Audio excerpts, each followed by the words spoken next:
because I do try to make the webinars quite interactive, they do tend to take about 35-40 minutes. We do record it, and we will send you a recording if you have to drop off. We can't see you or hear you, so if you want to have your lunch while you're doing this, I appreciate it's lunchtime for many, then please do feel free. So welcome those of you who it's your first webinar. So don't be put off. I'm glad you're getting into the chat. Feel free to chat and interact, because it'll make it a lot more fun for you, a lot more interesting. I'm just checking with my colleagues in the background. I'm hoping it's been recorded. I think they will be recording if it isn't already recorded. So we'll send the link out to you, and also we'll send you a copy of the slides. So you don't need to ask for them. We'll send those out to refer back to. Okay, so the purpose of this session is it's all about conducting a remote development session. Now, I'm interested, that's why I wanted to know what your roles were, because of the fact that well, I guess the way in which I'm looking at this is not from a PDR point of view, which is personal development review, or lots of people call a PDR or PDP, which is more of an appraisal. I'm very much looking at how we might encourage people to focus on development. And I can see there's lots of you who are HR, L&D, then maybe this is the sort of information you might disseminate to your line managers. So this is one of the modules that we thought we'd look at that is appropriate from people anywhere in the organisation. Next week or the week after, I think I've got one about learning culture, which is more strategic and suitable to people in just HR or people management roles. So we're going to look at what's a good development session look like, and I am as interested in your input as you know, as my input, to be perfectly honest, because there's not something that it's just rights and wrongs. It's really about views and opinions. Hence, we'll be starting with some surveys and polls, as we often do, and sharing that information with you. I've got to say hello to Kiana from Barbados. That probably is sunny, and welcome here. And I know I saw some got some people from, I think I saw Uganda earlier as well, Georgian. Gosh, we're truly international. That's amazing. Thank you for joining. Okay, so we're linking all of this into working remotely, and when I say working remotely, you could argue it's also this hybrid environment, because the reality is we are progressing into, probably you could argue, a more complex environment because of hybridness, where previously working remotely everyone was in the same position. Now we may have people in different places. So how can we manage that? How can we prepare for one, or how can you encourage your colleagues to prepare for one? And how can we encourage accountability for employee self-development? And of course, why that's quite important. So most of you know me, or many of you know me because you've been here before. If you don't know me, then my name is Lucinda. So my background is many years in corporate learning and development. I'm a chartered psychologist, but my day job is the founder and CEO of Actus Performance, Talent and Management, Learning Management Software. And that's the business that organises these events that I put them, I manage them through. I also host the HR Uprising podcast. And if you like listening to content, I saw someone's a change expert. Next Monday's episode is a sum up on change. So this is something that we do regular. We're up to 114 episodes of a whole range of topics. So if you'd like to listen to the odd podcast, maybe look at the HR Uprising podcast. All of my details are there, so do link in afterwards, or now, by all means, find me on LinkedIn. It's always good to expand the connections out there. If you're wondering what Actus is, just briefly positioning what we do, because I found out after having run these for a year that people didn't know. So we might as well tell you, because you never know, we might help you here. So what Actus Software does is it's a performance management software, so it helps you with setting objectives, development planning, CPD, and of course appraisals, encourages those ongoing conversations, makes it much easier to manage that virtual workforce. But more than that, we also have additional modules, so you can have one integrated system. So whether your pain point is compliance, if you want to do learning management that's integrated, performance management 360, all of those aspects we support with our software. So if you want to know more about that, just put something in the chat, because I did find recently that people, if you wanted to see more, one of my colleagues can have a chat with you about, or send you some information on Actus, the actual software. Particularly good for managing that hybrid environment. And the other things that we've done, and this is really about how we've morphed and developed, but it does go back to my background, is we've really evolved into providing more learning content. for people. So we've got our brand new Actus Academy, which is on-demand e-learning. So if you haven't got a learning management system and you don't want one, but you'd like to give your guys access to e-learning content, we've got the Actus Academy, which is full. It's got management programs. It's got lots of fabulous resources and change. And then we've just closed these ones down. But if you wanted to sign up for either our virtual change superhero training or our hybrid management training, the next cohorts will be in September. So you could get your names on the waiting list or share it with your colleagues. Okay, enough of the sales pitch. Let's get into the content here. So development, the topic of this topic is all about development. So my question is, how is development perceived in your organization? And we will be using the polls here. They're anonymous, so don't worry if you don't want to declare it, but this is just to get us a sense of who's here, because we've got almost 80 people here. So the question that I'm going to say to you is, how is it developed? Is it seen as a luxury? Is it something where you get development where it's needs only? So, and also, if I haven't given you an option that you describe it as, put it in the chat, because I won't necessarily always think of the options. So is it, it's got to be a very business oriented training, or maybe compliance or something like that that drives it? Or would you say you've got a true learning culture? And if you have got a true learning culture, we'd love to know more about that. If you've gone business needs only, put in the chat what you mean by business needs only as well, so that we understand that more. So you've really got to have a strong business case to be able to get development. I'm presuming paid development, or is it about having the time off to develop? So as a sense is, to what degree is development valued in your organization, which will feed into, the way in which people feel valued and have an impact. Okay, I've got 75% voters, so quickly vote now, and I'll share so you can see what it is. So most of you have gone business needs only basis. So there's always got to be a strong business need. And actually, I'm not sure that there's anything wrong with that at all. But tell me in the chat, what would business needs only basis be? To what degree are people encouraged? Right, Karine, that's really common. Are you healthcare statutory mandatory training, Karine, or some sort of healthcare or NHS? Because that is one of those that same with compliance, people in financial services. Yes. And so the interesting thing there is the other kind of development that we might talk about, that's not necessarily the most engaging, is it? Statutory mandatory training, compliance training that you have to do isn't necessarily that engaging. And that's really the angle we're looking at here, is development. Yes, great, absolutely, Gillian. And that's the angle I want to go down. So Gillian's saying that their local government, you've got limited budget. So it's got to be needs only paid development, but you encourage peer-to-peer and other learning. And that, I think, is the crux actually of this, is how can we help people realize they are being developed? It doesn't have to cost you money. And yes, Doton, really common for people to think of development as just training. And that's a mindset that I guess I'd like to help change as a result of this kind of conversation. And maybe if we were getting managers thinking like this, we could change this mindset, that it's not just about classroom training as such. Financial services, similar to, so you've got to do things like SMCR, I'm imagining, Rani, and that sort of thing. So we've got lots of clients in that space and have that challenge. Okay, so keep on telling us what the business needs only means to you.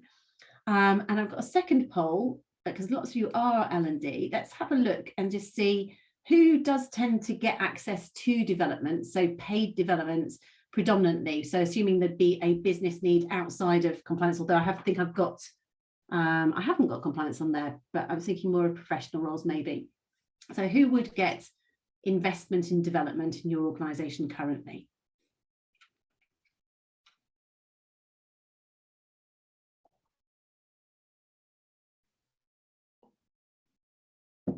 Oh, and this is multiple choice. Sorry, I should have said that. It does say the things, so you can choose more than one option if you want to.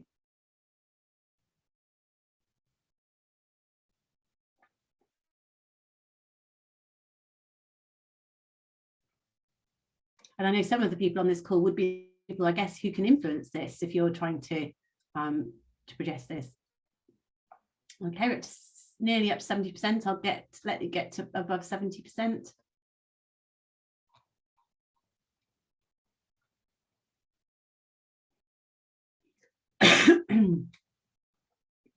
Great stuff. 76%, super.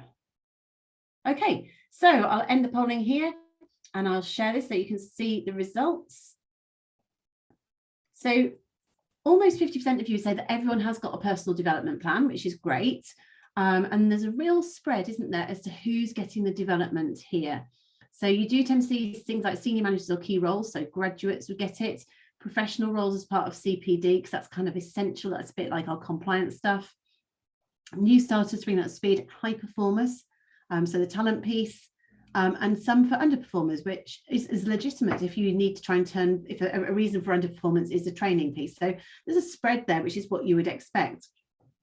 What we'll do though now is let's have a look and see what we think the main purpose is of that training or the development there. So that helps us think about who gets it and how it should be run. And why is it particularly valuable in a remote or hybrid environment? So what would you think the purpose of a development session? And I say, I'm talking about a development session here. I am defining that as, maybe you could think about it as a coaching session. It's a window time within your performance management cycle where the manager talks to the employee about their development needs. So what do you think the purpose might be? And I guess maybe the value or benefits of doing that?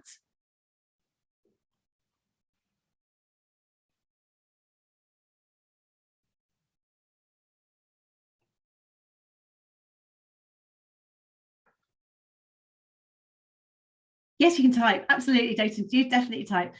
Definitely. So Steph's saying it's about identifying skills and gaps to reach goals. So completely, it is about us making sure that people are able to be productive and maintaining high levels of contact, says Duncan.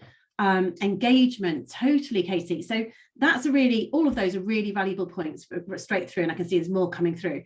If we want to ensure that, if you look at employee engagement studies or surveys, opportunities to learn and grow tends to be one of the questions that's always in there. So people need to feel they are learning and growing. Yet we do also know that we don't always get the opportunity to spend money on them, right? Because you have to be careful about where revenue goes, and actually things like statutory mandatory compliance training isn't always going to drive engagement.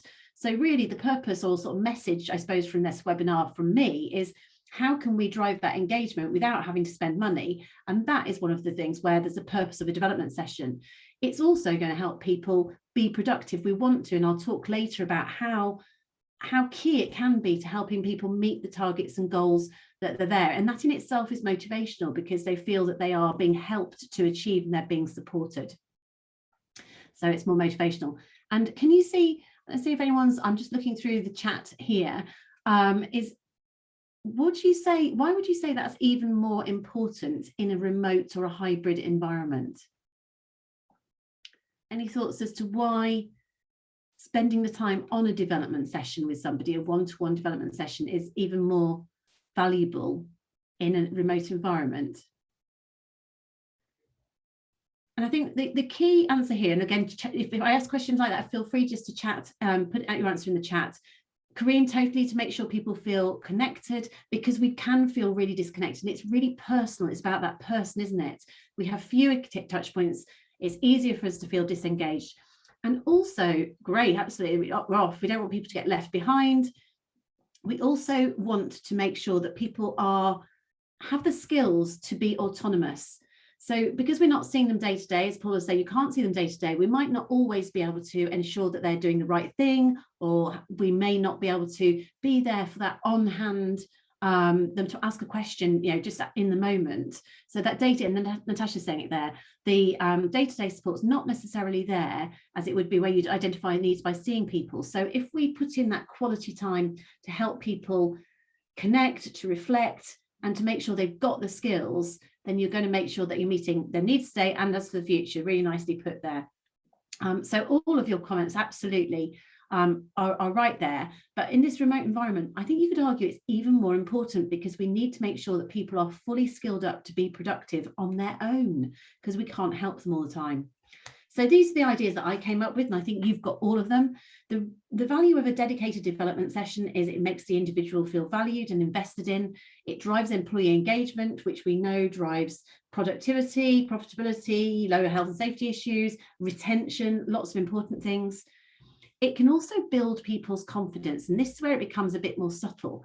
So it builds people's confidence about the skills that they've actually learned. So if I was to ask you, and question throw out to this audience, what have you learned over the last year without going on a training course?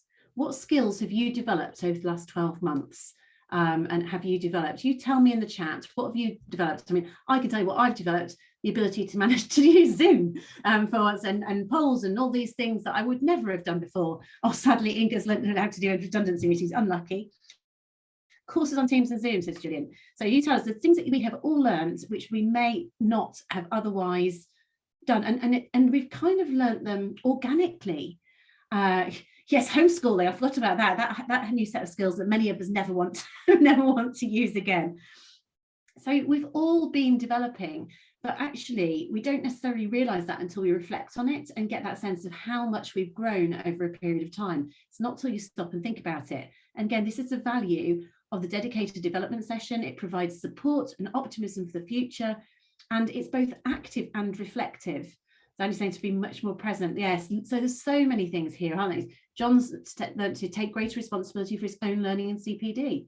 So all of these things that we've learned, we've all actually hugely grown. There may be things we don't want to repeat, but we have definitely developed skills without necessarily going on formal training, haven't we? So it's an opportunity for us to reflect and think, how can we use those skills? How can we be even better? And if we have a development session, then ideally the line manager is going to act as a coach to help us think about what we have developed. In terms of development, I'm sure many of you guys have come across the 70-20-10 model, which was the sort of, I think it's the 90s. Andy will probably correct me on here. There's a few people who could probably tell me what that was, which was used to say that 70% of our learning takes place through experiential learning, 20% so social, so talking to people, and 10% through sort of formal on the job.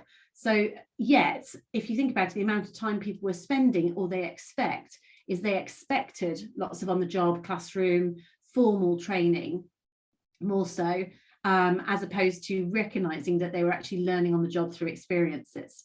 So it is things like, so that's the 70-20-10 model. This image here relates to some research from 2018, which was talking about how, and this is pre-COVID, was saying how the move was going towards blended and social learning. So actually a little bit more was coming through formal, but formal would probably be including things like digital training. And obviously we will have done more stuff at digital courses. Whether you might call something like this formal, I wonder if you might do, whereas previously these sort of things, perhaps, you didn't really attend webinars and things, that sort of thing has been taken up much more. But the social aspect, what we learned from the people around us through collaboration, asking people, that was increasing. Now, of course, as working remotely may in some cases have made it harder to get access to that. So that social learning was by maybe asking our network, so that would still be going on social networks, but are we able to get that social learning in our organizations? But certainly that whole move was for it to all be much more balanced. It is, Natasha, it is much more widely learning. And it's also about what I've found, because I've been doing an awful lot of training now on our virtual management training program, is 2-hour sessions. So it's 4 modules of 2-hour sessions. And I think it would have taken 2 days in the old way. So it's less time, but it's really focused, but you can fit it into the day, can't you? So actually it's more accessible if we use technology to do this. You can do it over a lunchtime, you can take a break and you can have all your meetings around it. You don't have to travel somewhere. So that whole potential for us to kind of merge these, maybe these circles actually need to become lots of Venn diagrams of it all working together. So in terms of that, and I've just answered my own question here, haven't I? So I was asking, how has that been impacted by working remotely? I think we would say, I mean, how have you found learning has been affected by working remotely for your people that you work with here? Saying that webinars are more widely acknowledged as learning, says Natasha, which they should do. John's talking about that being told the 10-20-70 model, the experiential model, thank you. So my thinking is that with the remote environment, what's happened is that people have grown, and that point there is, until I asked you that question, you may not really have been conscious about how much you've learned, whether it's carrying out disciplinaries remotely or virtual learning. You may not realize how much you've grown unless someone says, oh, what have you done? How have you developed? What skills have you brought on? And remember, you are a reflective L&D, HR, people-oriented audience. You're much more likely than the average Joe. Don't think I've got a Joe on here, but the average person, I have got a Joe, sorry, but you're much more less likely than the average person to reflect and think, oh, I have grown in that space. And what we want to do is encourage more people to think about it. Yeah, we have saved time, Katie. The thing is, we still manage to fill it, don't we? So people don't always realise, because of remote development, that they've grown or developed without formal training. And for me, that's part of the purpose of a development session. They might think that they've lost out on social learning opportunities because they haven't been in an office, that sort of a learning by osmosis sense, but actually they might have learned a lot without realising, digitally and through trial and error. They might have needed to be self-motivated. So one of you made that point earlier, but they've had, depending on the support levels of their line manager, they may well have had less feedback, certainly from colleague feedback and coaching support. So they might not necessarily have completed that learning cycle to reflect on it and realise that they've learned. So to me, thinking that if we have a development session, it could be having that opportunity to step back and think of the development journey we've been on and to focus on next steps. Now, I'm a real fan of that, just overall setting goals and reflecting and seeing we've achieved things and development. One of the reasons for that is, we talked earlier, sorry, I can't acknowledge every point in the chat, but to do with resilience, well-being, which is another hot topic, isn't it, for us? The reality is this has been a tricky journey for many, many of us, all of us, as well as the people we support. And realizing you've achieved things is, you get a little dopamine hit from that. That's a little positive, a little deposit in your emotional bank account, if any of you know that logic there. So actually it's good in its own right to realize, do you know what, I hadn't thought about that. I've come much further than I realized. I may feel like I've been a hamster on a treadmill, but I actually have come on and learned stuff, and it gives you that sense of positivity and satisfaction, which is not to be sniffed at. So thinking about that, let's go back and give you the opportunity to contribute again using a poll. I've got a question here which is to do with how you identify training needs in your organisation. And again, if I haven't asked you the right questions to be able to answer it, then just tell me in the chat what the answer is. So here we go, launch the polling. So I knew I'd got compliance in here somewhere. So how do I identify development needs in your organisation? I think you can choose more than one on here. Obviously don't choose 6, but choose your top 2. So it doesn't happen unless it's compliance, ad hoc if people raise them. Is it a dedicated conversation that's separate from appraisal? Is it a dedicated conversation that's linked to career development? So it's, what skills have you got and where do you want to go, or, on its own? Is it part of the appraisal form? So you only talk about it at that time of year when you're doing appraisals, or is it kind of there all the time where people have got access to learning resources and they are expected to self-serve and use them? And if you answered that last one, let us know how good the uptake is on the resources you've got.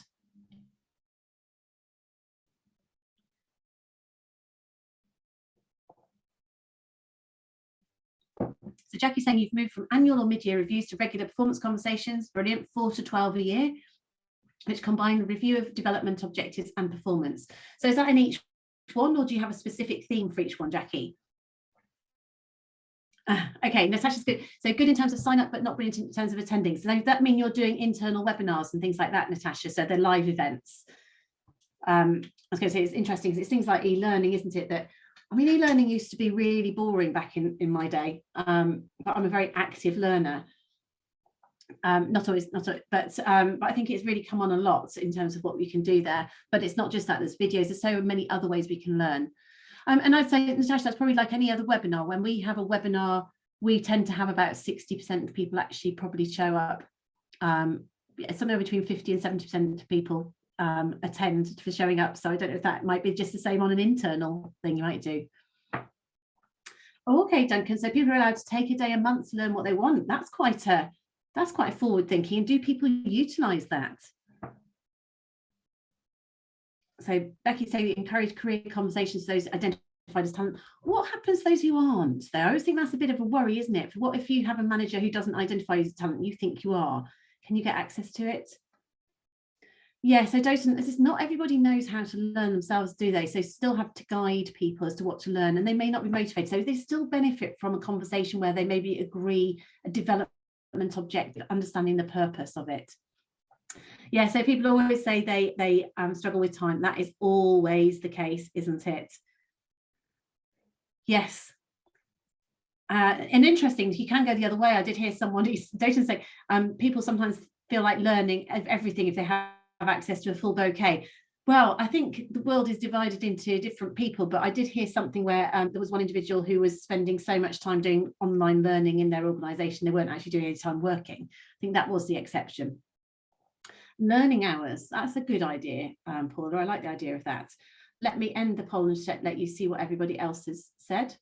So the majority of you will have it as part of the appraisal. That's interesting. So I've got a slide that would be interesting to talk to that point.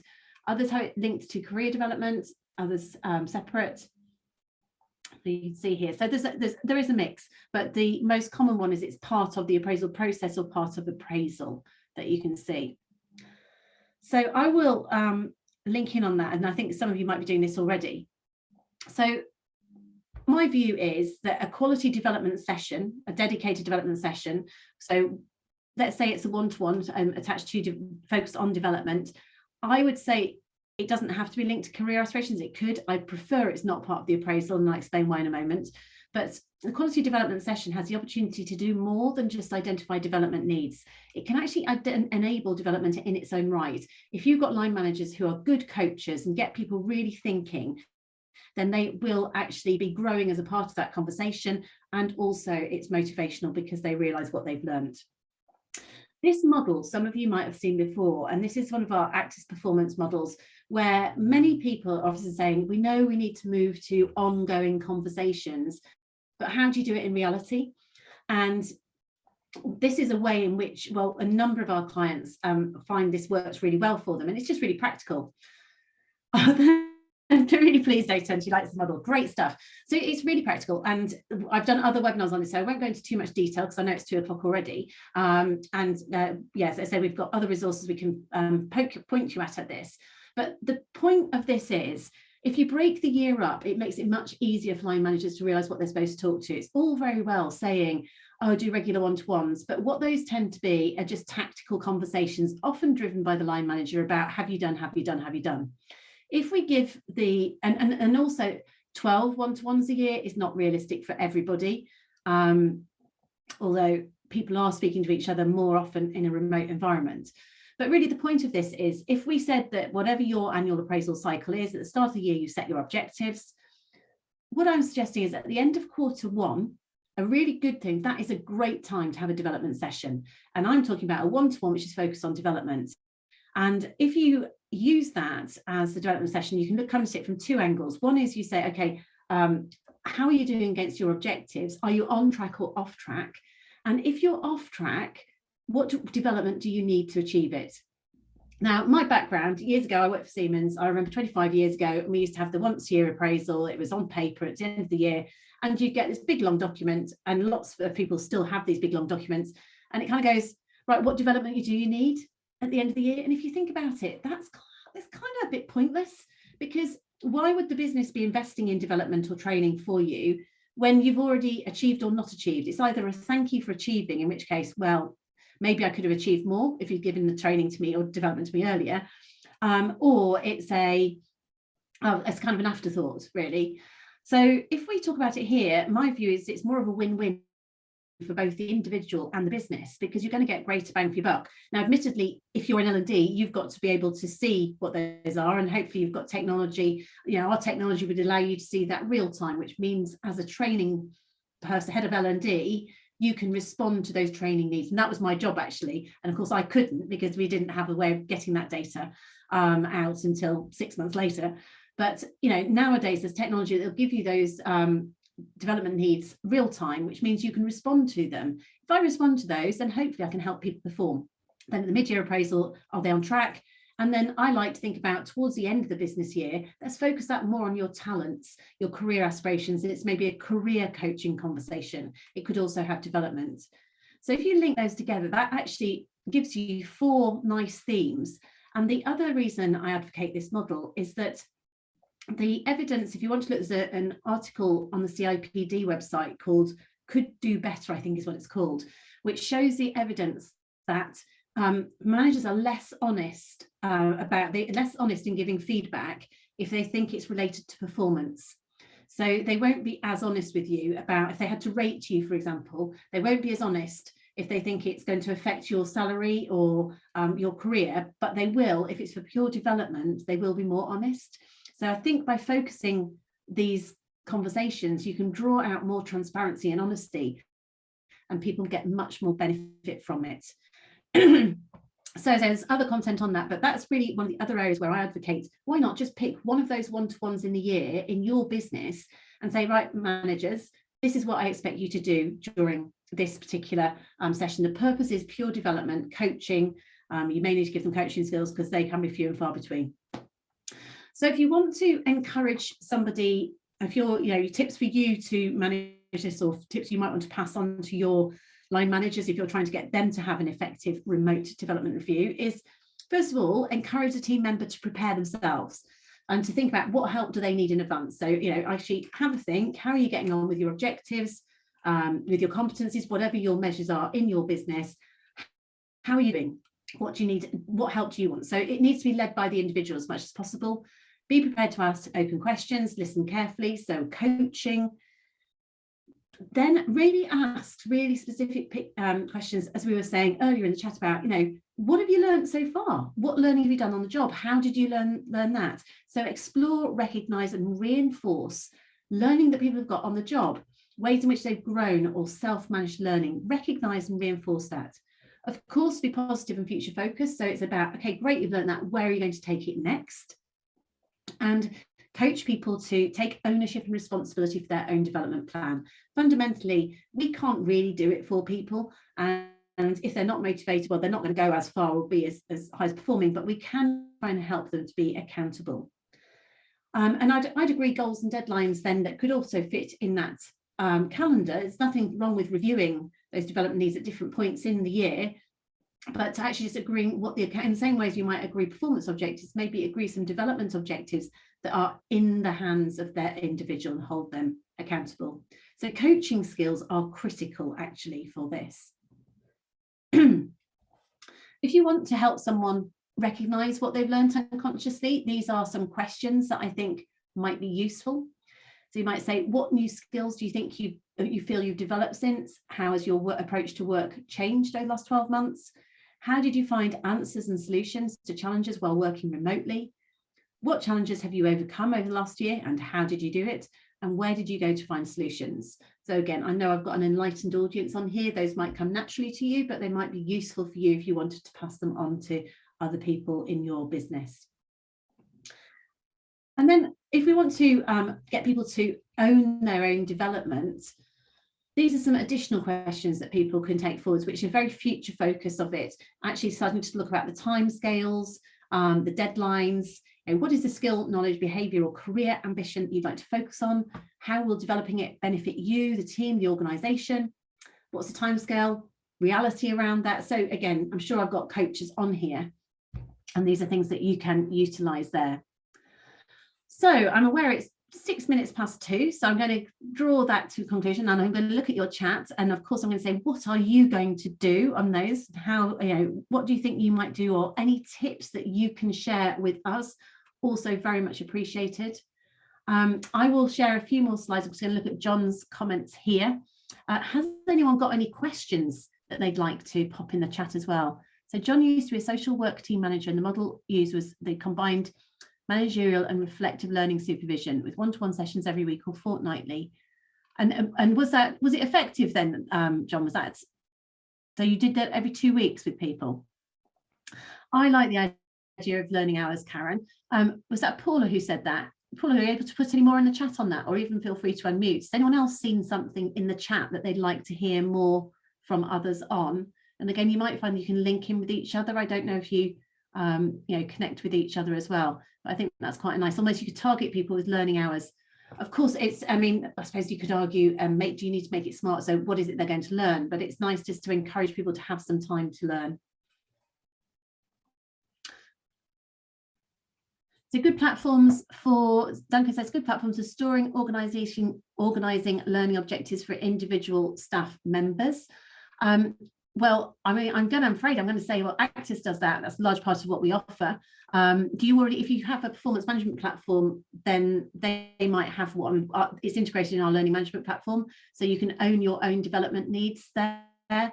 And it allows people to manage it themselves, and you can capture your CPD, and you can also manage on-the-job learning, which is something I've always felt quite passionate about, encouraging people to do that. Getting people to keep a record of weekly achievements. Oh, you have it in your KPI, Natasha, that's great. So Caitlin's just dropped in. Is that, Caitlin, you've dropped in Learning Solutions calendar? Is that just the links for that you can look at? Okay, well, Duncan, maybe drop us a message. I'll work out your email address. I'm happy to have a chat separately on that. How do you motivate those who are content in their role and don't want to develop, and says Steph? Well, that I think is a whole career conversation. My view is on this one, do I think it is perfectly all right with people who don't want to do lots. I mean, it's the classic happen with someone who's maybe heading for retirement, but can you use those people then to maybe develop others is something. There's always ways in which we can ask people to grow. As long as they're not being stagnant, I don't think you have to force them things, and as long as, of course, they're not being resistant to new skills, let's say technology, that means that they're not being as effective and performing. So I think the question would be, to me, Steph, is actually, if they're performing in their role, then how can you utilize them? Because they may think they don't want to learn, but if you set them as a mentor with someone else, they would learn. But you don't have to force people to be training things unless it's necessary things. Caitlin, could you drop the feedback form in, please, so that people, really grateful if you have a chance to just fill out the feedback form. It's really quick Google Doc that you can fill out, and also we ask for any other topics that you might like us to cover, and just find me on that and saying I'll keep an eye on the chat. So in the chat is a Google Doc you can fill in if you're able to give us a little bit of feedback about this. It's the first time I've run this topic as a webinar, so keen to know whether it was of value. What I'm doing on the 27th of May is more of a strategic version of this. So we'll be talking about developing a learning culture. So that's more about, we will look at things like career pathways and looking at it from an organisational point of view, whereas the purpose of this one was something which is more from a manager, practical, hands-on point of view. So those are our upcoming webinars that we've got scheduled so far. I do 2 a month, so let us know what else you'd like to hear more on. There's dates on our virtual management training programs on here. We'll send these slides out to you and a link to the recording anyway. Other resources here. So here's a bunch of learning resources, which are great. And again, you'll get them. I think you can just click on these when you get the PDF, when you get the document. So it just takes you quickly to a podcast I've done, infographics. We have loads and loads of resources on the Actus page, almost too many to find them. So that's why we have to signpost them like this. So lovely infographics. And I'll just end on my final useful links. So that's it from me. Feel free, I'll stay on for an extra couple of minutes if anyone's got any questions. Really welcome your feedback. Thank you so much for getting involved. If anyone wants to know more about what we do, because I'm aware that we do loads more than perhaps you know we did. I've learned this over the last couple of months, then do let us know. Yes, which links do you want? Let me see if I can do that for you. Hold on a sec. Right. This might challenge my technical ability to be able to hover on it and grab it. I don't know if I can, but I know someone who probably can. Caitlin, you're able to grab any of the links easily or not, but if we don't worry. I don't know what your name is, Kay Willett, but don't worry, because we will email you. We've obviously got your email address because you signed up, so you'll get this out as an email later on today or tomorrow. Thanks as ever for being so involved. It's really appreciated to have people from all over the world It'd be lovely to meet you all at some point, wouldn't it? But really, really great to have you on, and maybe look forward to seeing you on a future webinar. If you enjoy what we do tell others and get others to sign up. And again, many of you who are internal HR people, some of the topics are suitable for line managers. So this one might have been something for line managers. So you can always signpost people to those, but the link will be available on the website too, that you can share it if you want. Thank you for joining. I'm going to stop that right there.